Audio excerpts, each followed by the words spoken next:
This is Critical Commentary with Maurice Williams. Today we're going to continue covering Netanyahu's war history, as well as we're going to cover Jake Lang's being exposed as the pedophile, and we're going to go some into detail about white culture's problem with pedophilia. Blacks, Hispanics, and whites can't read. Why do you think I started a podcast? It's a fucking racist thing with you niggas, and that's why I'm coming at you niggas next. They love to talk about black violence. Have you heard of white violence? White people commit violent crime at 3 times the rate of Asians. When is Nick Fuentes going to talk about white violence? Everybody's arguing about their 2 genders. I sat next to her hermaphrodite in math class. Am I allowed to talk about the Jews? If she wanted, we could do it in the morning. Yawning, letting my eyes stretch. Baby, I ain't a novice. I've been a dog. She FaceTime, but I never call. So I'm actually playing a clip that I played yesterday, but there's some other clips that we have of Netanyahu talking about his war plans. So I just wanted to refresh everybody's memory. This first one is from 1982. If you take away the Soviet Union and its chief proxy, the PLO, international terrorism would collapse. If you take out Saddam's regime, I guarantee you that it will have enormous positive reverberations on the region. Obviously, we'd like to see a regime change, at least I would, in Iran, just as I would like to see in Iraq. The question now is a practical question. What is the best place to proceed? It's not a question of whether Iraq's regime should be taken out, but when should it be taken out? It's not a question of whether you'd like to see a regime change in Iran, but how do it... Are there any other nations that you would recommend that the United States launch preemptive attacks upon at this point? The answer is categorically yes. The 2 nations that are vying, competing with each other, who will be the first to achieve nuclear weapons, is Iraq and Iran. But a 3rd nation, by the way, is Libya as well. Libya is trying very rapidly to build an atomic bomb capability. So you have here now 3 nations. All stand together to stop Iran's march of conquest, subjugation, and terror.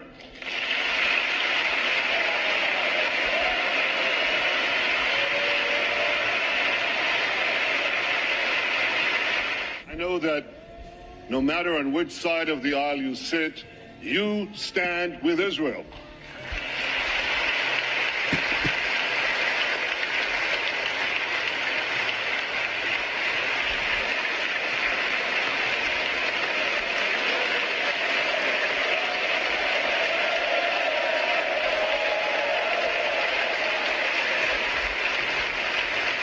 There's a few more clips, guys.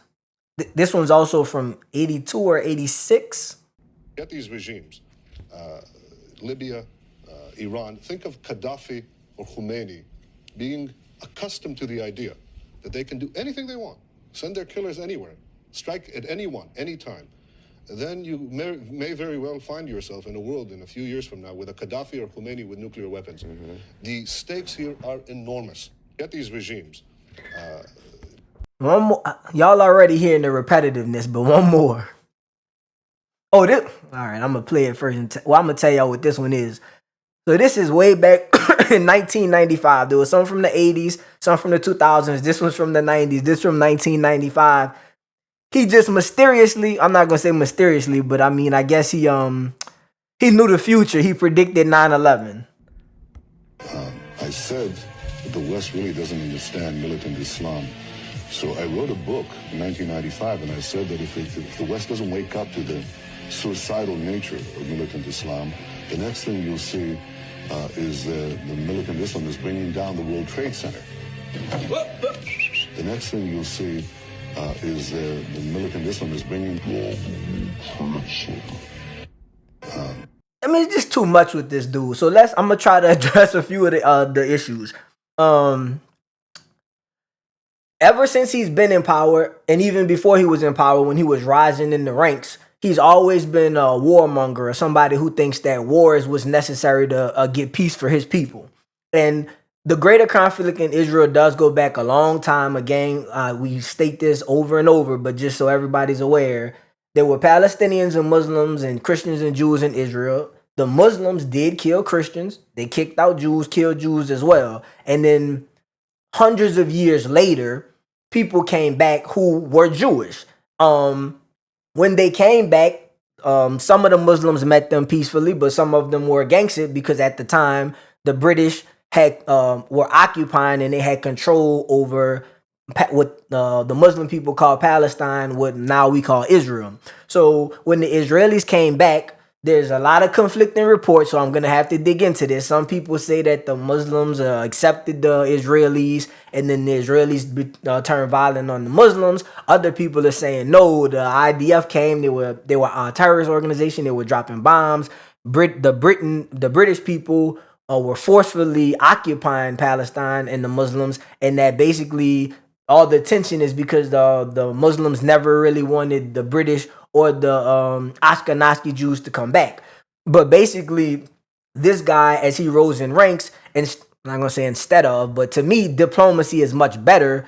He's been consistently saying that, as you guys have heard, it's not just Palestine he's concerned with. Iran, Iraq, Libya is in North Africa. Basically, everyone not everyone, Israel does have good relationships with the EAU, Egypt. It's a few places, but everywhere that the Muslims are extreme, the way that Israel says they're going to deal with them is through violence. I can understand that the Islamic extremists have at times fired first. So it's a very tricky situation, but not every time, because even this time, Iran did not fire first. Israel and America fired first. So my issue with him is, for one, he's been in leadership a long time, and at some point, you got to pay attention to what he's saying. It hasn't been 40 years, because this is the 80s. It hasn't been 40 years of people always being so close to having a nuclear bomb. It hasn't been 40 years of, if we just get rid of this one regime, everything is going to be fine. Like, you can't continuously go into war telling the whole world, if we just get this one leader out, it's fine. If we just take care of this one people, it's been more than 4 wars and more than 4 countries over time. I mean, at some point we have to acknowledge something is going on in Israel. They are not at peace with the people in the Arab world, and it is important that we address it, but we need to find a better way other than war, because we're constantly losing people on both sides. And at one point, we actually did have a world war about this, with the whole situation with Hitler, Germany, America, and all that. So to prevent that from happening, which again, as I said last episode, is something people are worried about now, there needs to be some kind of agreement between both sides. And at times, I think in the 90s, Clinton thought he had something, and other administrations have thought they had, I can't say the past Gaza thing, because they made an agreement, Israel and Gaza. This is one of the issues with Israel. They made an agreement with Gaza, but not as an issue with Iran. So it's just so many different so many different countries that Israel is at odds with. So I don't know if they need new leadership. Well, I do know they need new leadership across the region. The Islamic extremists are doing some terrible things, and so is Israel. So it's not America. You can't really, or Israel, you can vote. But in the Islamic places, you can't vote. So maybe it's gonna take a revolution by these various citizens under the Islamic regimes. But something's got to give. Otherwise, we'll just continue to have little proxy war after proxy war after proxy war. And what's always going to be possible with the proxy wars is, since America's helping Israel and we kind of are, we're allies, we're frenemies with China, basically. Economically, we're allies, but then in terms of military powers, we're kind of adversaries. But basically, anytime we're doing something in the region, Russia and China is going to try to offset it. So it's just going to be a continued problem if we don't address the root. I'm not picking on Netanyahu, but I'm focusing on him because something does seem, I don't want to necessarily, I'll call him deranged. He's kind of like a lunatic. I mean, an intelligent person, I'll go back to Barack Obama, even though he did at times, he didn't start any wars, but there were military actions. I think that what Barack did while he was in office was he tried to deal with situations in a non-military fashion. I know there's always 2 sides to things, so him trying to be diplomatic, some people say, is why Iran had, not say they had money. America did give them like $400 million or something to that effect, and people are saying that Iran took that money to then sponsor Hezbollah and all these other groups. Iran did sponsor these other groups. They were going to do, this is so tricky. They were going to have problems in that region regardless, but America gave them the money because we were allowed to monitor what Iran was doing. So it's give and take. That approach that he took was, we'll give you the money because it was supposed to help the Iranian people and help the Iran country. We'll give you the money, but we want to have access to what you're doing. So again, to bring this back to what's going on now, if they were having negotiations, maybe Trump and Israel didn't like what Obama did, giving them the money. But if you're going to negotiate with them at some point, you're still going to have to compromise. So even if that compromise was wrong, we're still trying to hit to some kind of compromise. If we don't trust, which we don't, if we don't trust the Islamic extremists, we're going to have to be able to inspect what they're doing, monitor them. So in some kind of way, we're going to have to capitulate and give something. So though I may not agree with Obama giving the $400 million, though I may see that there were problems that arose from him giving it, right? I don't think he was a perfect president, but I do think that the end result of the compromise was good. And that's why I say it's a tricky business. Not business. It's a tricky situation, and politics is tricky. Both sides are not going to get all what they want, but usually the best solution is a compromise where there's give and take. So to close this section of the show, I just think that based upon what Netanyahu has done over the last 40 years, it's time for new leadership in Israel. And I even close it with this. I have heard whispers online. I need to get out some of these echo chambers of TikTok, X, etc. But as a millennial, I spend a lot of time on social media. There's been a lot of talk that actually he's in trouble in Israel with his people, popularity wise, because of a lot of fraud and things. So I would like to see a regime change in Israel through votes, not violence. But I would actually like them to maybe try a different person and also just a different ideology. Again, I'll close it. I keep saying I'll close it, but on Israel, I'll say this. Out of Israel and the Middle East, the extreme Islamic regimes, again, Israel does have Arabs, it does have Muslims, so I don't think that Israel should not exist in the Middle East. I just would some kind of way like for the other sides to maybe agree on, you don't want to say trusting each other, but just a ceasefire in the region where everybody just accepts the land that is there now, where Israel doesn't continue to try to settle on the West Bank, etc. Right? So Israel does the little sneaky things. They settling on the Palestinians. I think that's illegal and against international law. But then they cry when Hezbollah fires a bomb. But it's like, bro, y'all doing sneaky stuff too.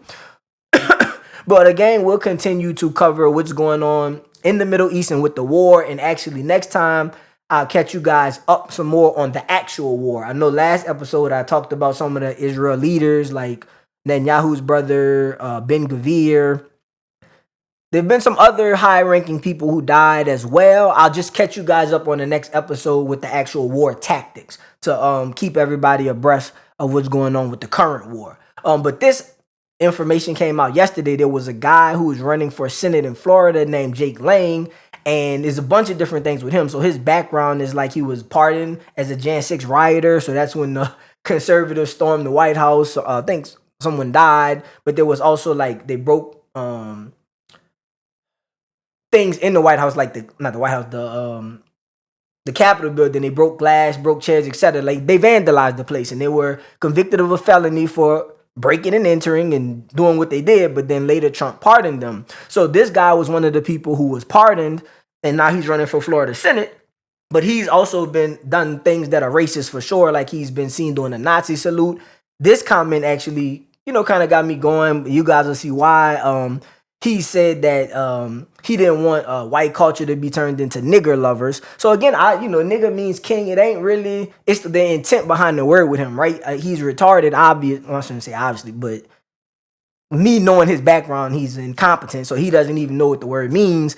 But he meant it in a negative way, and that's one of the reasons why I dislike him. I actually dislike him more for what he just is being exposed for than saying nigger. I'd rather somebody be racist than what he's actually being accused of right now. So he's actually being accused of, and there is evidence, or it seems like there's evidence, but he's been accused of talking to a minor.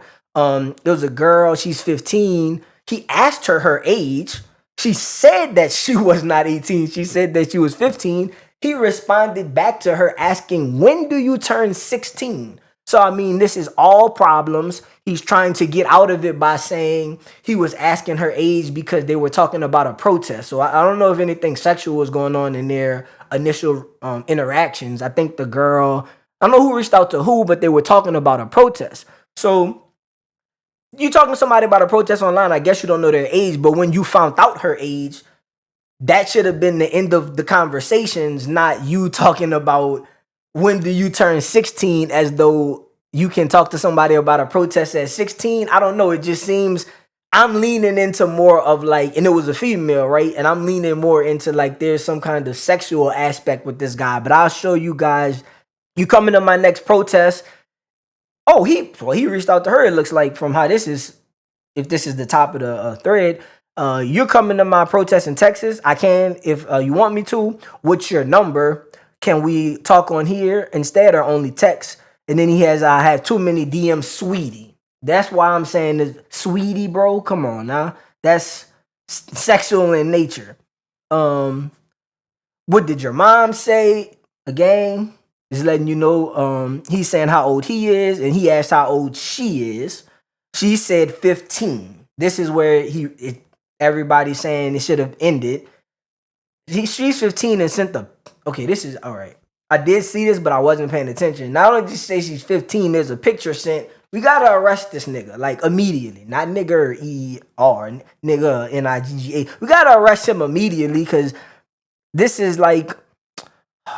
What is this? I don't know, it's not sexual assault. It's something with indecent, something with a minor. What he's doing is a crime. She says 6 months.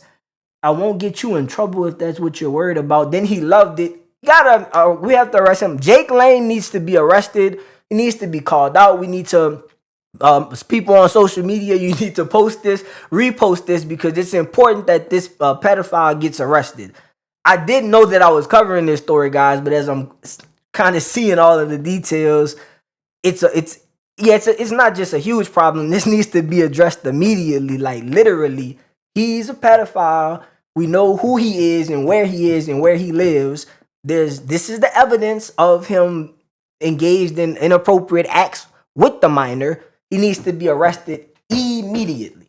When I saw that information yesterday, I guess how the algorithm works, I started finding more stories like this or more incidences of this. So this is I believe it's a coach. Hold on, guys. Sorry that I'm not as...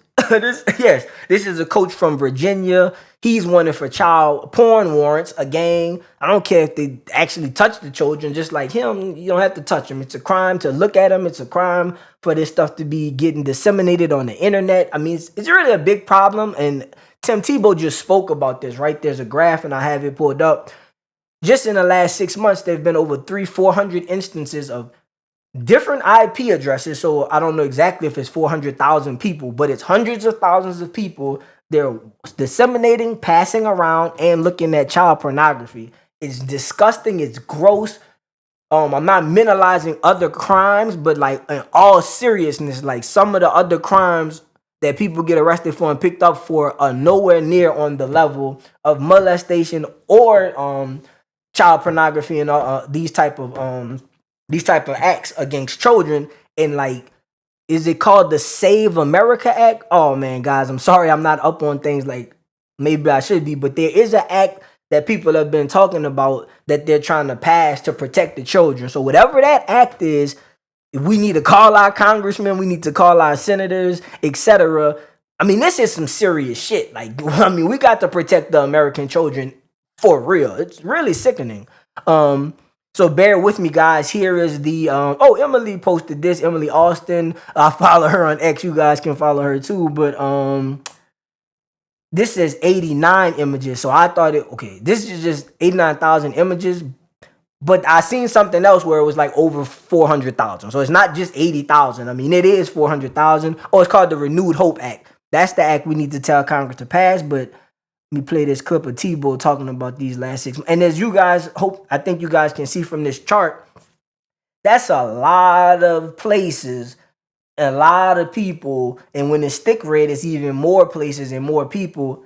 I mean, this is sick. Like, I don't think people, well, I shouldn't speak for other people, but I didn't know the level to the amount of people that were committing this crime. Like, this should be a top focus in America. This is unacceptable and just crazy. That is downloaded, shared, or distributing child rape images, almost all under the age of 12. And that's just a 6-month screenshot of it. And there are over 338,000 on there. There's blue dots on there. You can't really see them, but the blue ones are the ones that are under investigation. In a sea of red. Isn't that a problem of what? Man, for one, I'm gonna be cool. I almost want to cry because this is like some sick shit, bro. Like, I'm from New Orleans. People get killed. Things happen, but this is sick, man. I thought the red was more people doing it. He's saying the dark red is just investigate. The whole thing should be dark red. I mean, the only thing anybody should, not the only thing, but the main thing people should be looking into is this. And then Epstein, like all of this sexual, let me stop screaming. All of this sexual degeneracy and deviancy going on, it's got to be reined in. They should be investigating all of this, not just small portions. But I'm glad they're investigating it. They just need to investigate more. And this is just of the last 6 months. I'll probably cover this more. I just got to get my mind right so that I'm not emotional, because this is like, it's unbelievable that I honestly cannot believe people do it. And then I can't believe so many people are doing it. It's like sad. What the hell? This is a New Jersey teacher sentenced to 10 years. She was sleeping with students and got pregnant. I think it's wrong when women do it too. Period. Right? I don't know how old these students were, but it's just wrong. Just leave the minors alone. I'd say 18 and older. Well, no, hold on. Not for me. 18 and older is the legal age. Usually 21 and older, when people are out of college, that's when people talk. But for me, like, I don't even fool with that. That's young people. But definitely no teacher should be sleeping with high school students was my point. And yeah, even if it's male, female, I know I talk about nuance. A lot of people, at least I've seen online, they try to say, what's the distinction, male versus female? No, it's not a distinction. Of course, it sounds worse when it's women, when it's a man and a woman. Of course, people say it's a different power situation because a man can physically and forcefully do something to a woman. All of that is true, but at the same time, I do think we have to protect the young boys as well, because young boys don't have all their minds together. We don't want to ruin these children's lives by getting them pregnant and all kind of different. Outside of just the sexual aspect that is bad, is other emotional things that'll happen to the child. So I just want to make it clear that over here at Critical Commentary, we're against it regardless of the sex of the minor. But I did want to touch on the nuance, because I know on this show we try to talk about all sides, and clearly I'm a male. I understand the jokes, and I understand why people kind of take the women more serious. And I probably do. I'm being honest. I probably do take it when the woman's abused a little more serious than the man. But I mean the boy, because they're not men. Maybe I do, and maybe I need to grow up as a person. I might take it more serious with the females, but again, it's wrong with the males too. There's a couple more. I guess I'll get off this because there's a Nick clip. But this one kind of ties into not Epstein directly, but this is a British dignitary or a politician who was. They say, I'm gonna stop saying the accusations, because I mean, people telling the truth a lot of the times. I'm not gonna say every time somebody says something, whether it's rape or, I'm not saying every time somebody says something happened to them it's true, but a lot of times it's true. Like, people not out here just coming up with fake molestation charges and accusations. But this guy, Rory, Amon, he's a British politician. He had sex with a 13-year-old boy in a car parking lot. So they say that he actually tried to explain this. So I don't know how you could explain it, but like this person posted, you got to jail him for life. There's actually no situation. I don't have to hear anything about it. There's no situation that you should be having sex with a child. So there's nothing to discuss, nigga. Again, you gotta go to jail for life. Sometimes it's child porn. I don't know how they sentence that, but definitely if you put your hand on the child, you cross the line. Looking at the shit, then cross the line. I mean, this putting your hands on them. That's why I say I know people who have been involved in situations where people got murdered. But this type of stuff, yes, the death penalty. I'll say that. Let me calm down on the show. whatever the max, I'll say it like that, whatever the max penalty you can give people for this type of animalistic, satanic, I don't even talk about religion on this show, satanic nonsense, you got to get them, you have to eliminate them from the society. Hopefully we don't get banned on YouTube, but whatever the max punishment is under the law, you got to give it to them. And this is the last one. So this again is a dignitary. So it's not, it's something that touches all socioeconomic aspects, like poor, middle class, wealthy as well. And it touches white and black too, but I'll go over the data since this is the last one in a second. This is Trump's spiritual leader, Robert Morris, jackass, fucking, I can't say what I want, but just, yes, I can, fucking animal. He only got 6 months and he then pleaded guilty to this. This is not real. He pleaded guilty to abusing sexually abusing a 12-year-old girl. Some kind of way he has 6 months. So Trump, you a bitch because ain't no nigga I know gonna do something like that and I be in charge of the country or in charge of the city or state or anything, and he's gonna get any kind of deal like this.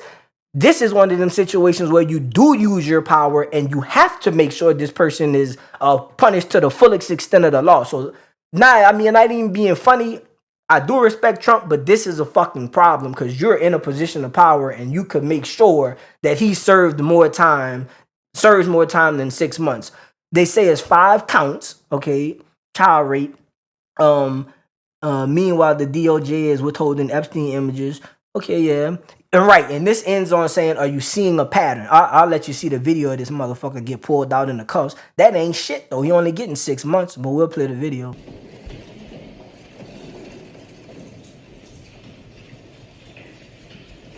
But I'm just happy that it is over and feel good about it. It's behind us. What does this do like? I don't know that I have words for that yet. Police got good patience, bro. Like, not... I don't believe in police brutality, but they got good patience. I gotta be calm. You slap that bitch. Me be calm. But yeah, I plan to cover some more of this just because when I seen it popping up on the algorithm, I thought that maybe people should share more light on this problem, just like Tim Tebow is. And so to go back on the black-white thing, what I was saying was, you look into the statistics on it, black people like 13% of the population. White people talk about per capita, and then they're like 6% of this, like with the child porn, for example. Whereas the white males are like 28% of the population, but they're 77% of the people getting arrested for this. So it's kind of like the blacks with the murder. I have called out black people for committing murder at too high of a rate. White people are clearly committing at least child pornography, but there's some other statistics they're committing at too high of a rate. And it's very important that we protect children, and it's affecting a lot of children. So, I mean, I'm not trying to make this racial, but on this show, we keeping it honest. We calling out black people and black culture for its problems. This shit gonna get addressed at least by me. There's a problem in the white culture with the child pedophilia and also with the animal stuff, but you know that happens way less, so I'm not necessarily going to be covering that day to day, but this is something that will be being covered more often.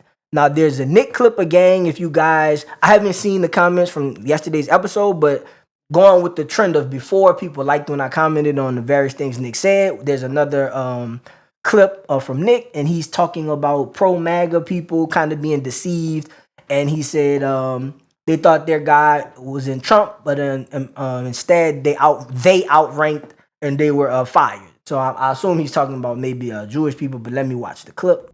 And by them, I mean the plan trusters. I mean the pro-MAGA, pro-Trump people, the people that are still talking about 5D chess and this kind of thing. The reason many of them have been deceived is because they all thought in the 2024 election that their buddies were going to get in the administration, and many of them did. All of these people like Oron McIntyre and others, and they're Goyim, they're Gentiles, they're not Jewish. Arguably, in their heart, they're America first, even if they've been misguided, misled. They all thought that their guys, the posters, the heritage Americans, you know, their buddies were going to get hired in the Trump admin. And they were. And so they thought they had this image in their mind of a second Trump administration where all these guys from Twitter were going to be in the government dictating policy, and that we were going to get a Trump administration that's a lot closer to the rhetoric of Trump than the governance of the first term and some of its shortcomings. And I remember last year, there was a guy by the name of Kurt Mills, the editor of The American Conservative, a paper founded by Patrick Buchanan 20 years ago in opposition to the war in Iraq. Kurt Mills was very bullish on the Trump administration. And so was Tucker Carlson. They campaigned for Trump. Never forget that. Tucker spoke at the RNC and campaigned for Trump. And they were bullish about Trump in the first half of last year. Why? Because their buddies were in the Pentagon. Their buddies were in the National Security Council. Their buddies got hired. And their buddies are restrainers or prioritizers or America First. And these low to middle and even some senior level bureaucrats, they thought were going to steer the administration in a more based direction. And so that's why they were communicating with all of you, saying, give Trump a chance. Let him cook. Trust the plan. Once we get in office, our guys will ascend, get credentialed, and they're going to deliver MAGA. You just got to trust. You just have to have a little bit of faith. But what we have seen in the past year is that all of those lower, middle, and sparingly senior level bureaucrats, in a word, they have been outflanked. Many of them fired. Many of them demoted or sidelined or effectively neutralized. And they have been outflanked. And they have been outflanked because they were outranked by the people that actually matter, which are the oligarchs, the billionaires, and the permanent bureaucrats, the people that exist between public and private sector, the people that have been in Washington, D.C. forever, the people that actually make the rules. And ultimately, at the top, they got outflanked by Trump. They thought that Trump would be enabled or empowered by a cadre of bureaucrats that supported his mission and that he would do the right thing. And they were surprised to learn that Trump instead is answering to the actual players in the game, like Wall Street and Silicon Valley and the Israel lobby, the real seat of power where the money actually resides, the real people that control the real levers instead. That's the story.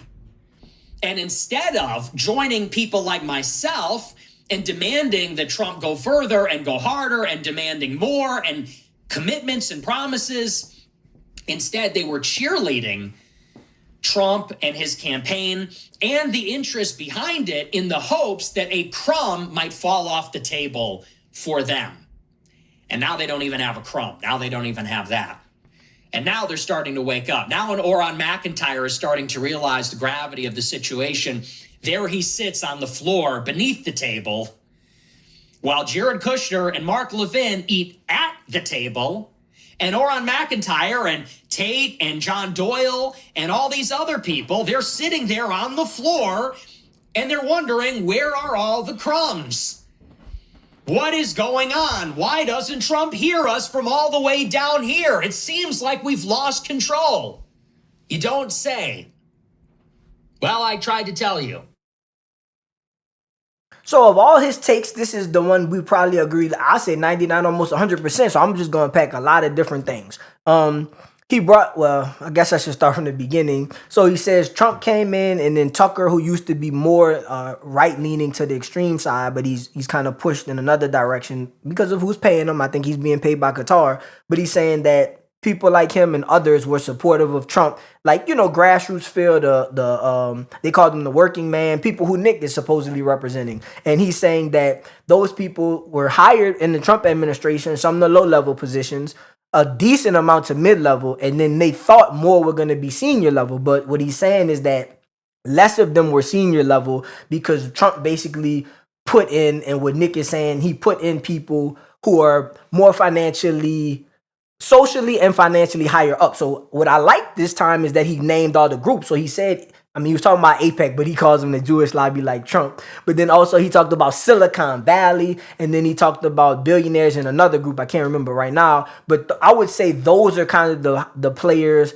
at the top with the money. So Jewish people, Silicon Valley, etc. Just the wealthy people, mostly in America. Worldwide, there's some Japanese people, Middle Eastern people, etc. in that. But just in America, those are kind of the wealthy people in America. And Nick is accurately pointing out that Trump ran saying he was going to be grassroots, and Tucker and a lot of people were saying give Trump a chance because they thought he was going to run tougher. Like he did run tough policy-wise with ICE, but then the people got killed, Daniel Penny and that lady, so then they had to back up from that. And that's the same thing. Nick and them thought they were going to be harder on welfare, a lot of social issues and things of that nature. They thought they were going to promote the rhetoric Trump ran on. But he didn't promote it when he got in office because the people with the money, you got to read between the lines. It seems to me like the people with the money, maybe they're giving his family things, maybe they're giving him things. I don't know all what's behind this, but the people with the money, because they have the money, I understand that part. Because they have the money, they have more say. So they were able to influence Trump and keep, I say keep, because I'm saying that these wealthy people have been in power. Just like the situation with Netanyahu, these wealthy people have been in power and their ideology has been what has been subjected upon the American people, whether you want to call it capitalism, globalism, whatever. And Nick is saying that he's against that, and those people were basically, they were duped by the Trump administration. So I agree with Nick that is kind of how it played out. I mean, it's politics. Trump didn't outright lie and they did not bring people in.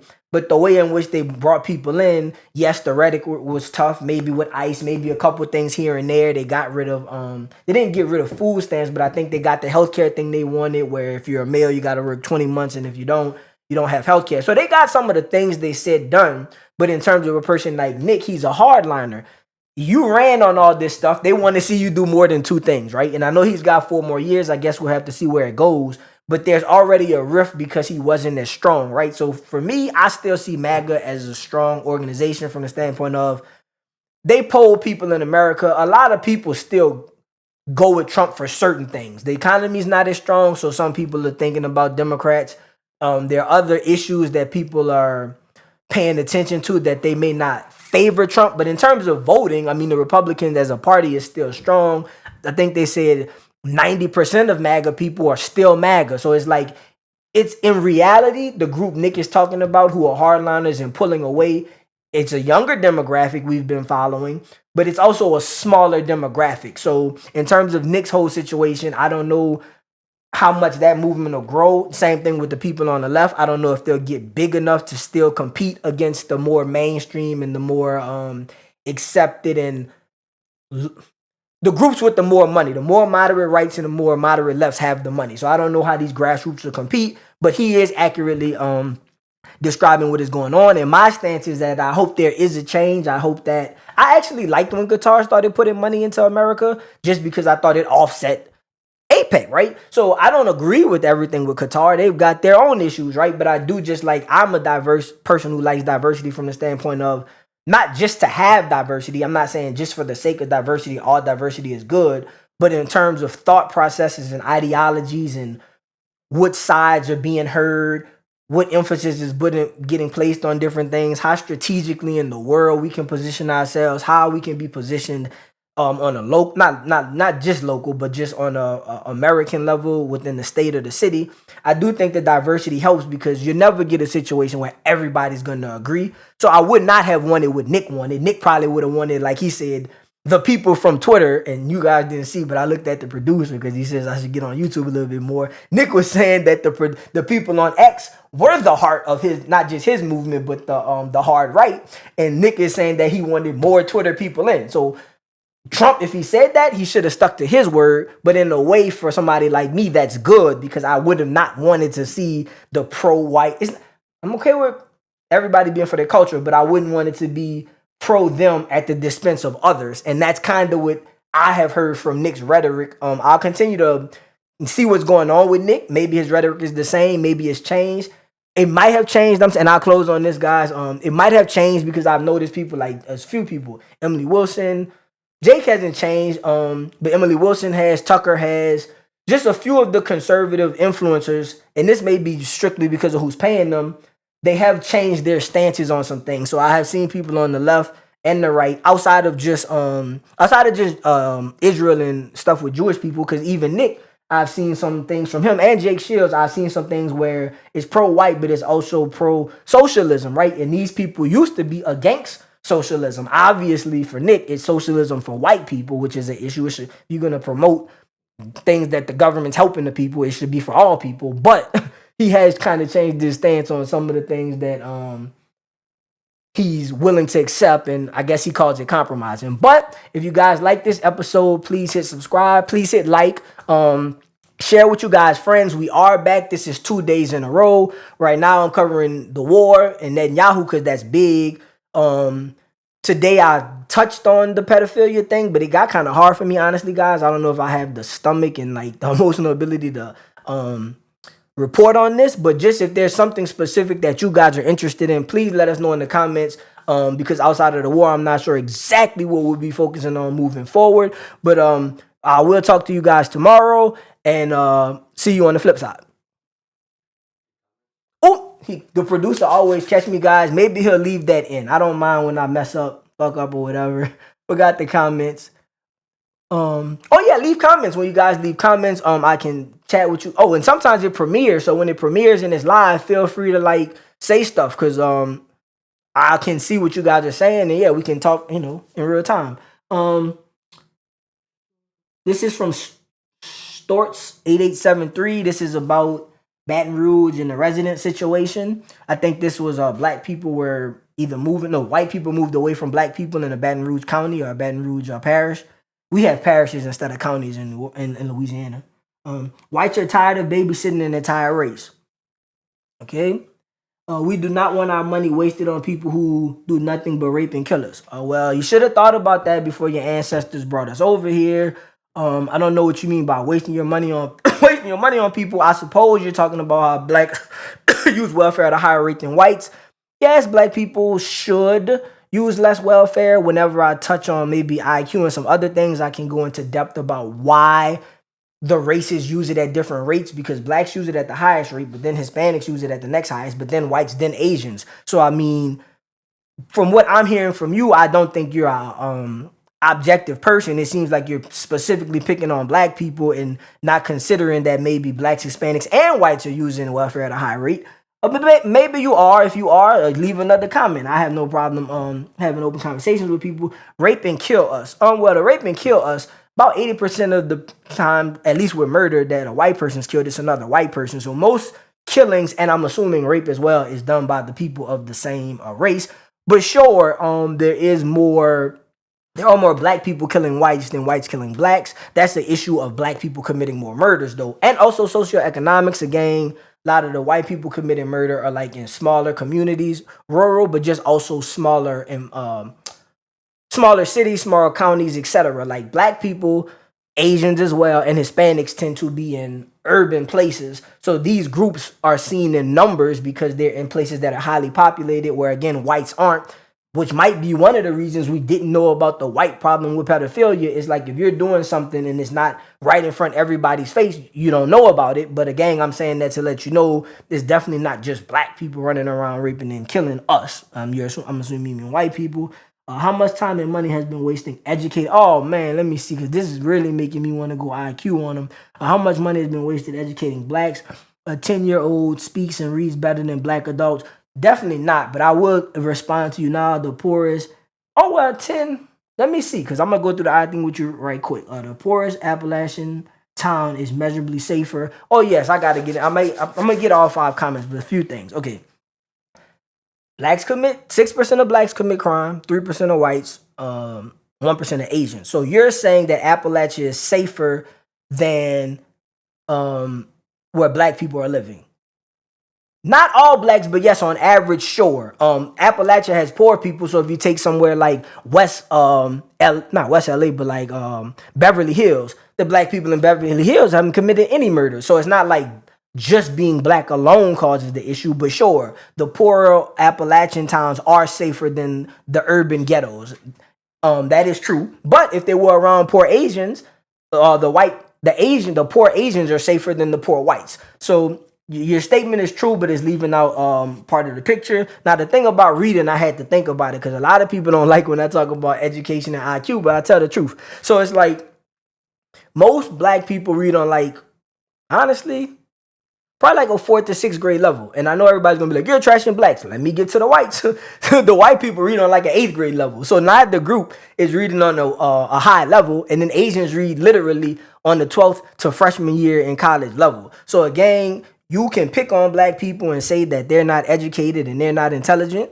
Black people do need to be more educated. Black people do need to do what they can to educate their people. I won't say make them more intelligent because intelligence is actually a genetic thing. It just takes time. But black people could focus on education and improve their abilities. The more educated our people are, the better outcomes we will have. I don't think the things in America are because of racism. I think it's mostly meritocratic, and I think the struggles of black people are because they're struggling with certain issues, and I think the struggles for white people are because they're struggling in certain issues. So again, you talked about your child and they read better than so-and-so. Well, if I'm just going on averages, you and your child are going to end up reading and writing on the 8th grade level. So that's definitely nothing to brag about. And then they say babysitting the entire race. Like I said from the jump, if white people don't want me around black people and y'all are scholars, since all white people are doctors and scientists and engineers, as you guys say, you guys should have known not to not going to say enslave, but should have known not to even go around this other race since there were going to be nothing but troubles. If Europe was so great how it was, you guys should have kept it how it was and should have went fucking with everybody in the world from Africa to the Middle East. You tried to mess with the Asians, but they're a little bit more intelligent, so it didn't work out how you guys thought it would work out. So your response is just, to me, it's bullshit, but if you want to keep the conversation going, I'm always open. Oh, they got a few IQ things.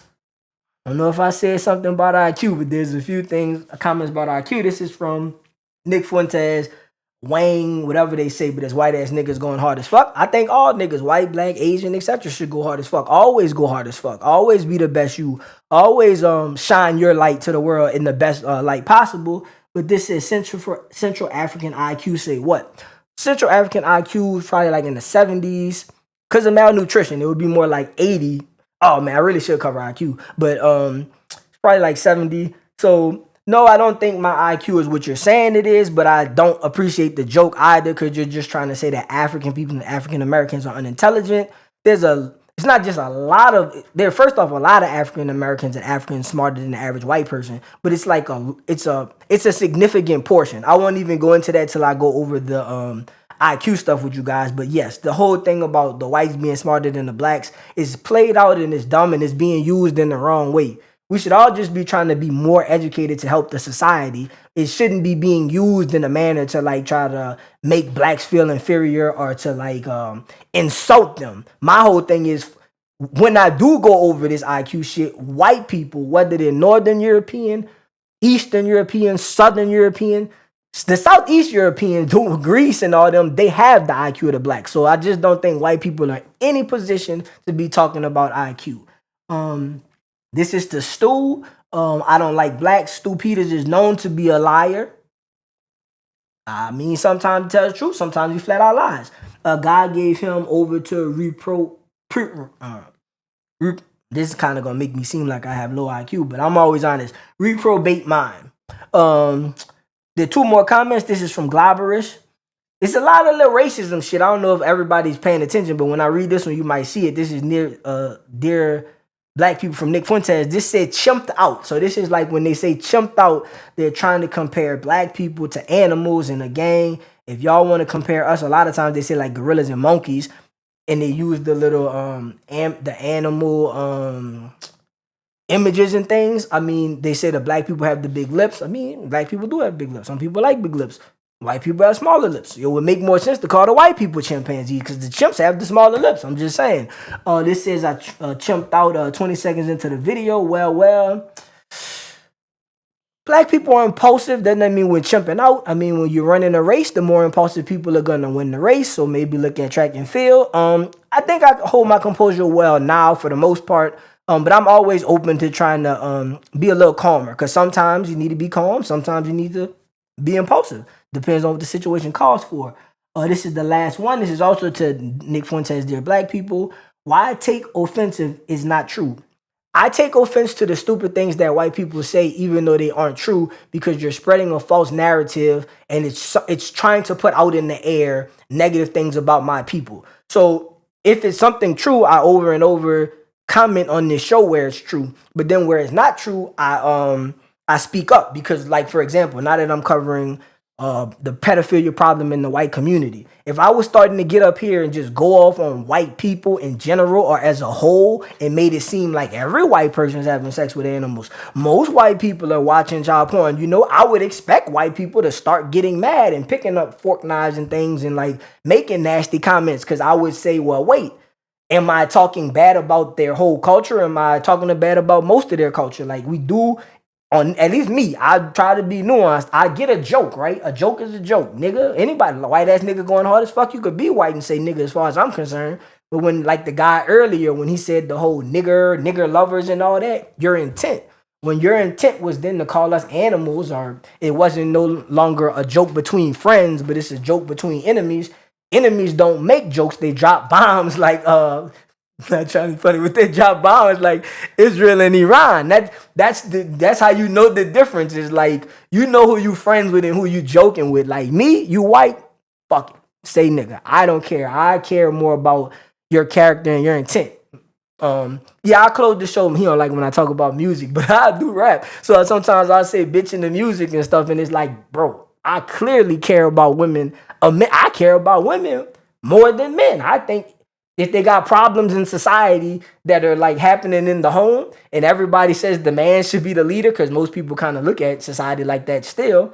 Well, then if they got problems in marriage or problems in homes with children, etc., I'm placing all the blame on the men. So if I'm calling women bitches in a song or saying something about women or calling them hoes or something, it's not that I'm not joking in the song, but it's like I'm just poking fun on stereotypes and using, common slang. But at the end of the day, I think the men ain't shit if we got a problem in the world. As far as leadership, who we put in office, as far as the way the home is, etc., the men literally ain't shit. Let me finish this comment because I stay going on rants. I gotta work on that. I think it bothers certain people because he articulated uncomfortable truths about. It don't bother. No, when he tells the truth, it don't bother me. There's a reason why Nick rants speak to his rants speak to so many people, because a lot of people are ignorant and racist, so they don't really take the time to check Nick. I always say, y'all, check me. Pull up the FBI stats. Pull up stats on income levels. Pull up things on IQ tests. Pull up things on NAP. They test us in 4th grade, 8th grade, 12th grade. I was tested for some reason like all throughout school, but so maybe everybody is, maybe everybody isn't. But like, they're testing people. Like, we know the IQs. We know what people are capable of. Like DEI. There's a few things I might go into on other shows, but like, we know what's going on. So no, I don't think that he speaks to the people because he knows what he's talking about. I think he speaks to the people because he's charismatic, he's funny, and he is intelligent. And I think he uses those strengths to produce his narrative, not necessarily the truth. And I'll try to close it. It's not too long. It isn't because he's wrong, I answered that. It's because he's right, answered that. In today's day and age, the vast majority of white people don't dislike black people because they're black. That's a positive thing. It's because of their behavior. You are incompetent. So you're telling me, I don't even agree with your statement.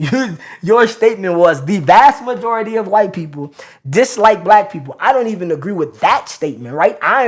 You're saying something more racist than I believe. Dislike them because they're black is because of their behavior. Maybe a better way to articulate that would be, a lot of white people dislike black people because they see the negative things that blacks do, and they're not as aware of the negative things that whites do. So they may be painting a picture of thinking, oh, my suburban, my middle class, my way of life is different from theirs because I see a lot of poor black people in a dense area. So I think the black culture is the lower class culture. I'm just trying to help you out because it seems like you're uneducated more so than me about this topic.